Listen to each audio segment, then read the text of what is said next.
اطردوا اليمنيين واطردوا اليمنيين. يا عمي اذا قلت هالكلمة مرتين تلاقي نفسك برا السعودية.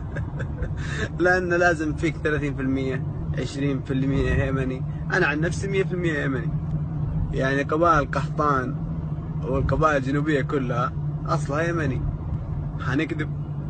وقبائل عدنان نصهم إذا مو كلهم متناسبين مع يمنيين. الحضارم وأهل التجارة وأهل المسيخة ذولي برضو يمنيين. طيب اللي ما في عرق يمني وياكل في مطعم يمني شاي عدني وفول ومعصوب أكيد في عرق يمني. حلو.